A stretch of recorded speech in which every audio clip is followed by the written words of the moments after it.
Welcome back to my channel. ಇವತ್ತಿನ ವಿಡಿಯೋದಲ್ಲಿ ನಾನು ಕೇರಳ ಸ್ಟೈಲಲ್ಲಿ ಪಾಯಂಪೂರಿ ಅಂತ ಹೇಳ್ತಾರೆ, ಅಲ್ಲಿ ನಮ್ಮ ಲ್ಯಾಂಗ್ವೇಜಲ್ಲಿ ಹೇಳ್ಬೋದು ಅಂದರೆ ಒಂದು ಬಾಳೆಹಣ್ಣಿನ ಬಜ್ಜಿ ಅಂತ ಕೂಡ ಹೇಳ್ಬೋದು. ನೋಡೋಣ ಬನ್ನಿ, ಒಂದು ಟೇಸ್ಟಿಯಾಗಿರೋವಂಥ ಒಂದು ಸಿಂಪಲ್ ರೆಸಿಪಿ ಅಂತ ಹೇಳ್ಬೋದು. ನಾವು ತುಂಬ ಸುಲಭವಾಗಿ ಮಾಡ್ಕೋಬೋದು, ಹಾಗೆ ಅಷ್ಟೇ ಟೇಸ್ಟಿಯಾಗಿ ಕೂಡ ಇರುತ್ತೆ. ನೋಡೋಣ ಬನ್ನಿ, ಇದೊಂದು ಫೇಮಸ್ ಡಿಶಲ್ಲಿ ಈ ಟೀ ಟೈಮಿಗೆಲ್ಲ ಸ್ನ್ಯಾಕ್ಸ್ ಆಗಿ ತಿನ್ನೋದಕ್ಕೆ ತುಂಬ ಚೆನ್ನಾಗಾಗುತ್ತೆ. ನೋಡೋಣ ಬನ್ನಿ ಯಾವ ರೀತಿ ಮಾಡೋದು ಅಂತ. ಅದಕ್ಕೂ ಮುಂಚೆ ನನ್ನ ಚಾನಲ್ಗೆ ಹೊಸ ವ್ಯೂವರ್ಸ್ ಆಗಿದೆ, ಚಾನಲ್ನ ಸಬ್ಸ್ಕ್ರೈಬ್ ಮಾಡ್ಕೊಂಡು ವಿಡಿಯೋ ನೋಡಿ.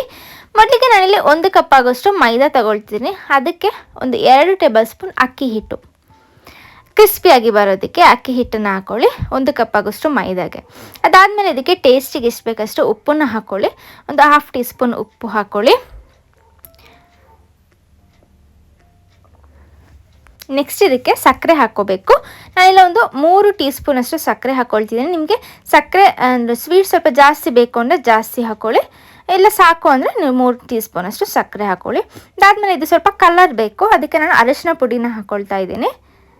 ಸೊ ಅರಿಶಿನ ಪುಡಿ ನ್ಯಾಚುರಲ್ ಕಲರ್ ಅಂತ, ನೀವು ಬೇಕಾದ್ರೆ ಎಕ್ಸ್ಟ್ರಾ ಕಲರ್ ಕೂಡ ಆ್ಯಡ್ ಮಾಡ್ಕೋಬೋದು, ಆಪ್ಷನಲ್.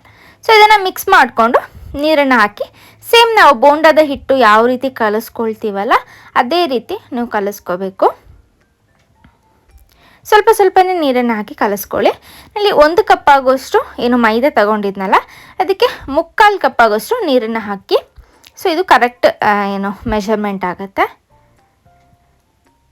ಸೊ ನೋಡ್ಬೋದು ಇಷ್ಟು ಗಟ್ಟಿಯಾಗಿರಲಿ. ಸೊ ಇದನ್ನು ಕಲಿಸ್ಬಿಟ್ಟು ನಾವೊಂದು ಅರ್ಧದಿಂದ 1 ಗಂಟೆ ಇಡಬೇಕು, ಆವಾಗಲೇ ಇದು ನಮಗೆ ಕರೆಕ್ಟಾಗಿ ಕ್ರಿಸ್ಪಿಯಾಗಿ ಸಿಗೋದು. ಅದಾದಮೇಲೆ ಇದು ಬಂದು ಬಾಳೆಹಣ್ಣು, ಈ ಕೇರಳ ಸೈಡಲ್ಲೆಲ್ಲ ಸಿಗುತ್ತೆ ನೇಂದ್ರ ಬಾಳೆಹಣ್ಣು, ಇವಾಗ ಇಲ್ಲೂ ಕೂಡ ಸಿಗುತ್ತೆ. ಸೊ ಇದನ್ನು ಕಟ್ ಮಾಡ್ಕೊಳ್ಳೋಣ. ಸೊ ಸಿಪ್ಪೆ ಸಮೇತ ಸ್ವಲ್ಪ ಈ ರೀತಿ ಸ್ಲೈಸ್ ಮಾಡ್ಕೊಳ್ಳಿ, ಆವಾಗ ನಿಮಗೆ ಕೈಯಲ್ಲಿ ಜಾರೋದಿಲ್ಲ. ಸೊ ಈ ರೀತಿ ಕಟ್ ಮಾಡ್ಕೊಳ್ಳಿ. ಅದಾದಮೇಲೆ ನೀವು ಸಿಪ್ಪೆ ತೊಗೋಬೋದು, ಈಸಿಯಾಗತ್ತೆ. ಸೊ ನಾನು ಈ ರೀತಿ ಅರ್ಧ ಕಟ್ ಮಾಡಿ 4 ಸ್ಲೈಸಾಗಿ ಕಟ್ ಮಾಡ್ಕೊಳ್ತಾ ಇದ್ದೀನಿ. ಸೊ ಈ ರೀತಿ ಎಲ್ಲ ಕಟ್ ಮಾಡ್ಕೊಂಡು ಇಟ್ಕೊಂಡಿದ್ದೀನಿ. ಅದಾದಮೇಲೆ ಈ ರೀತಿ ಸಿಪ್ಪೆ ತೆಗಿಯೋಣ, ಆವಾಗ ಈಸಿ ಆಗುತ್ತೆ. ಸೊ ಸ್ವಲ್ಪ ದಪ್ಪಾಗೇ ಇರಲಿ, ನಾವೇನು ಬಾಳೆಕಾಯಿ ಬಜ್ಜಿ ಮಾಡಬೇಕಾದ್ರೆ ಅಷ್ಟು ಸ್ಲೈಸ್ ಬೇಡ, ಸ್ವಲ್ಪ ಏನು ಥಿಕ್ನೆಸ್ ಆಗೇ ಇರಲಿ. ನೋಡ್ಬೋದು ಇಲ್ಲಿ ನಮ್ಮ ಹಿಟ್ಟು ಒಂದು 1 ಗಂಟೆ ನಾನು ರೆಸ್ಟ್ ಮಾಡೋದಕ್ಕೆ ಇಟ್ಟಿದ್ದೆ. ಅದಾದಮೇಲೆ ನಾವು ಇದಕ್ಕೆ ಸೇಮ್ ನಾವು ಬೋಂಡ ಯಾವ ರೀತಿ ಮಾಡ್ಕೊಳ್ತೀವಿ ಅದೇ ರೀತಿ ನಾವು ಏನು ಹಿಟ್ಟು ಹಾಕಿ ಇದನ್ನು ನಾವು ಫ್ರೈ ಮಾಡ್ಕೊಳ್ಳೋಣ. ನಾನಿಲ್ಲಿ ಆಯಿಲ್ ಬಿಸಿ ಮಾಡೋದಕ್ಕೆ ಇಟ್ಟಿದ್ದೀನಿ ಆಲ್ರೆಡಿ. ಸೊ ಇಲ್ಲಿ ಆಯಿಲ್ ಬಿಸಿ ಆಗಿದೆ, ಇದಕ್ಕೆ ನಾವು ಏನು ಬಾಳೆಹಣ್ಣನ್ನು ಹಿಟ್ಟಿಗೆ ಹಾಕಿ ನಾವು ಇದನ್ನು ಫ್ರೈ ಮಾಡ್ಕೊಳ್ಳೋಣ.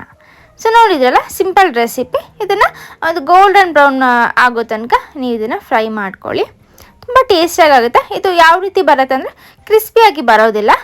ಸೊ ಒಂದು ಸಾಫ್ಟಾಗಿ ತುಂಬ ಟೇಸ್ಟಿಯಾಗಿ, ಸ್ವೀಟ್ ಇಷ್ಟಪಡೋರಿಗೆ ಇದು ತುಂಬ ಇಷ್ಟ ಆಗುವಂಥ ಒಂದು ರೆಸಿಪಿ, ಹಾಗೆ ಎಲ್ರಿಗೂ ಕೂಡ ಇಷ್ಟ ಆಗುತ್ತೆ. ಸೊ ಇದೊಂದು ಏನು ಟ್ರೆಡಿಷ್ನಲ್ ಡಿಶ್ ಅಂತ ಕೂಡ ಹೇಳ್ಬೋದು ಕೇರಳದು. ಎಲ್ಲರೂ ಕೂಡ ಮಾಡ್ತಾರೆ, ಅಂದರೆ ಅವ್ರಿಗೆ ನಮಗೆ ಯಾವ ರೀತಿ ಬಜ್ಜಿ ಎಲ್ಲ ಅದು ನಾರ್ಮಲ್ ಡಿಶ್ ಅಲ್ಲ, ನಾವು ಯಾವಾಗಲೂ ಗೆಸ್ಟ್ ಬಂದಾಗೆಲ್ಲ ಮಾಡ್ತೀವಿ. ಸೊ ಇದೇ ರೀತಿ ಅವರಿಗೂ ಕೂಡ ಇದು ಪಾಂಪೂರಿ ಅನ್ನೋದು ಇದು ಡಿಶ್ ಅಂತ ಹೇಳ್ಬೋದು. ಸೊ ನೋಡಿದ್ರಲ್ಲ ಸಿಂಪಲ್ ರೆಸಿಪಿ, ನಿಮಗೆಲ್ರಿಗೂ ಇಷ್ಟ ಆಗಿದೆ ಅಂತ ಅಂದ್ಕೊಳ್ತೀನಿ. ಟ್ರೈ ಮಾಡೋದನ್ನ ಮರಿಬೇಡಿ, ಈ ಬಾಳೆಹಣ್ಣು ಸಿಕ್ಕಿದ್ರೆ ಟ್ರೈ ಮಾಡೋದನ್ನು ಮರಿಬೇಡಿ. ಹಾಗೆ ತುಂಬ ಜನ ನನ್ನ ವೀಡಿಯೋಸ್ನ ಸಬ್ಸ್ಕ್ರೈಬ್ ಮಾಡ್ದಲ್ಲೇ ನೋಡ್ತಾ ಇದ್ದೀರಾ. ಸೊ ಯಾರು ಸಬ್ಸ್ಕ್ರೈಬ್ ಮಾಡ್ದಲ್ಲೇ ನೋಡ್ತಾ ಇದ್ದೀರಾ ಪ್ಲೀಸ್ ಸಬ್ಸ್ಕ್ರೈಬ್ ಮಾಡ್ಕೊಳ್ಳಿ. ಸೊ ದಟ್ ನನಗೂ ಒಂದು ಹೆಲ್ಪ್ ಆಗುತ್ತೆ ಅಂತ ಹೇಳ್ಬೋದು, ಹಾಗೆ ನನಗೂ ಕೂಡ ಖುಷಿ ಆಗುತ್ತೆ. ಸೊ ತುಂಬ ಜನ ಇದ್ದಾರೆ, ನನಗೆ ವ್ಯೂಸ್ ಬರ್ತಾ ಇರೋದೆಲ್ಲ ಯಾರು ಸಬ್ಸ್ಕ್ರೈಬ್ ಮಾಡ್ಕೊಂಡಿಲ್ಲ, ಅವರಿಂದನೇ ನನಗೆ ವ್ಯೂಸ್ ಬರ್ತಾ ಇರೋದು. ಸೊ ಪ್ಲೀಸ್ ಸಬ್ಸ್ಕ್ರೈಬ್ ಮಾಡ್ಕೊಂಡು ವೀಡಿಯೋ ನೋಡಿ. ಸೊ ವಿಡಿಯೋ ಎಂಡ್ ಮಾಡ್ತಾ ಇದ್ದೀನಿ, ಬಾಯ್.